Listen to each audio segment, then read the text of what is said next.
Welcome to the second series of creating this bus scene, this menu system. We're doing menu interaction and animations. So we'll be doing this, clicking the game, going into the bus, very jaunty screen recording, I'm sorry. And then also you've got an options menu with the sub menu behind it. If you haven't created the scene and you want to create this forest, this bus, and all this terrain, check out the first series of videos I've made. Otherwise, these first two videos will be dedicated to the UI, and the last two videos will be dedicated to all this animation. Enjoy! In the first part of this video, I'll be creating these two buttons with custom fonts and custom textures, and also adding some interactivity, so when I click on them, they disappear. Button interactions involve code, so this series is a great introduction for C#. Okay, so the first thing we're going to do is go to UI and create ourselves a button. So I'm going to expand the button object and edit the text to say new game. Next I'm going to create a custom font. So by default it's in Arial. So inside my assets folder I'm going to create a fonts folder. Now I'm on a Mac, so I'm going to open up Font Book and I'm going to find a font that I want. Here's a good one, Later Light. Show in Finder. Then I'm just going to drag any TTF font files into Unity. Now if I click on what fonts I have available, I now have Later and the text changes accordingly. Now we're going to customize the background of the button, the white box that the text sits on. So if you click on the texture field in the box component, you'll notice that you can change the box textures around. So to create my own button texture, my own custom button texture, I searched in the assets folder the name of an existing texture. So in this instance I searched for button space, but you can search for anything. Then I copied that in the Finder, so I've got my own version of it, and renamed it to flat button. Just to be on the safe side, I also called the meta flat button, so flatbutton.png.meta. And if we go back to Unity, we can now see that in our textures folder, flat button is a customizable texture. So I'm going to open flat button up in Photoshop. If you don't have Photoshop, I highly recommend GIMP, which is free, and you can do the same thing. Just to check it works, I'm going to change flat button, its color to red. I'm going to save that, flick back to Unity. We've got flat button assigned to our texture button, so it should go red. Good. Now all you have to do is create yourself a custom graphic. I wanted like a white outline, that's sort of my white text. So what I've done is I've just drawn white lines along the sides of the texture box as I'm showing now.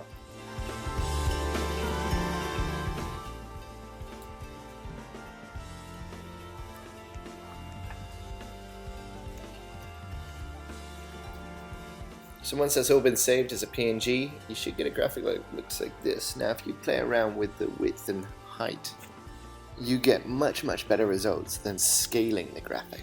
In the text component, I'm going to move my font to the color white, and I'm going to budge up the font size. Now after a font of about 20, my font started disappearing, and so what I had to do is move horizontal overflow and vertical overflow away from wrap mode and into overflow, just in case you get that issue.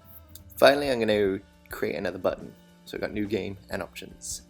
Alright, you got your buttons, and what you should notice is if you hover over your buttons, then there's a slight color change, a slight tint. I can make that more obvious by going into the hover color and changing it to a bright neon pink and hovering over again.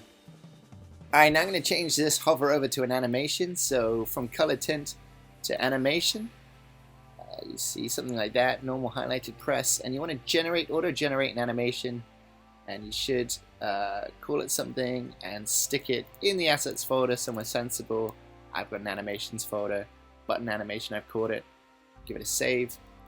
And once it's saved, you should get this animated component with button animation on it. So let's double click on that and we'll open up the Animator window. We're going to get into animation big time in the last two videos of this series. These first two are dealing with menu UI. But all this button animation business, Unity provides such a good framework for this. It's such a good introduction into how Unity deals with animations, which I'm going to show you now. So I'm going to grab the game window and open it up next to the animator so you can see both at the same time. But look at the animator window. By default, it's the normal box that's being filled up if I don't do anything. Now if I hover over the button, that is, I hover over the button with my mouse, then the animator changes from playing the normal animation to the highlighted animation. And finally, if I click or press the button, then the pressed animation will start to play. And through some scripting, I initiate this bus animation malarkey, and that will all be explained in the third video of this series. But let's look now at animating the buttons when I hover over them with my mouse. So let's get the right window up. Not Animator, I've got Animator open. Now I want to open up Animation, Apple 6. And you get a window like this.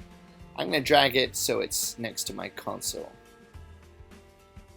With the Animator window open, I want to select the item that I want animated. In this case, it's the button. Make sure it's the one with the button component attached to it, not its text inside of it, but the one with the button component. And you'll notice in the animation window I've got 4 states. I've got normal, highlighted, pressed, and these are all different animations I can play depending on how I interact with the button. So I'm going to do highlighted, and on the first frame I'm going to boost make sure it's in record mode, so you've got the recording button selected just above highlighted. I'm going to add property, and I'm going to select rectangular transform scale. You don't have to do all of this, you can just start adjusting the scale options in the inspector, but it's just another way of doing it. So 1.1, you see the button getting a little bit bigger. This red background means that it's recording the animation, which is good. For button animations, you only need to adjust the first frame, and then it will automatically tune to your changes. So if I click play, you'll see that the button gets bigger to the new adjusted scale, even though I've got 1 keyframe. And I can do all this again for the options button, adjusting the scale, and it'll go accordingly when I highlight. So this is all explained as well in an official Unity tutorial about an astronaut. It's brilliant, and I'll come back to animation in part 3 of this video series. So we've got stuff happening on button hover and animation, so let's turn our attention to button press. So now we need these buttons to do stuff, and we're going to have to do some coding. So up until this point we've avoided it, but now we're going to have to get stuck in. And if you're new to Unity and you're new to code, I reckon this is a really good introduction because it's just button clicking and simple things happening. And I've got all the code and gists in the video description below. And to kick things off simply, we will be coding this. Click on the button and it will disappear. So in your assets folder, underneath scripts, we're going to create a new script. I've got several more because I've got a Unity remote. I'll come to that later. So right click, create C# script, and I'm going to call it menu system. Now I'm going to add the newly created script. In the hierarchy, I'm going to click main camera, components, scripts, and add the new script on menu system. Okay, I'm going to double click the script file and it should open up in our code editor.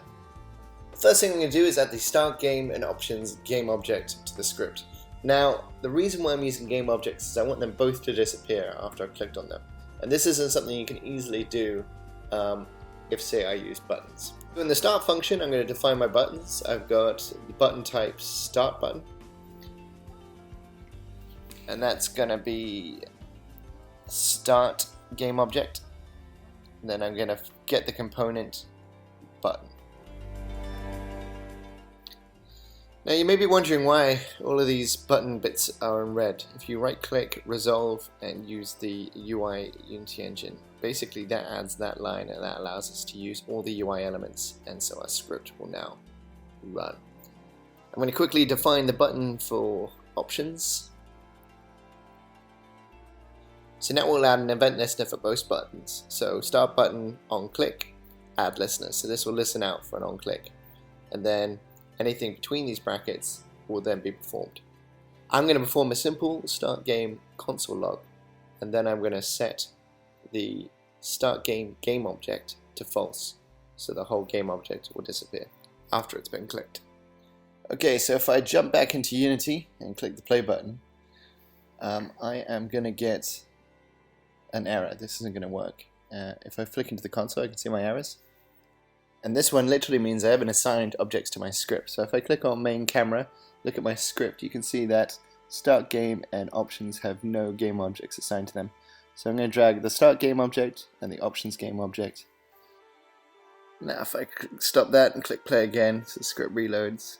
If I click new game, then it disappears, just as we intended. Next video we'll finish up all the scripting for the menu, how to find and manipulate game objects, and finish off all the code needed for this scene.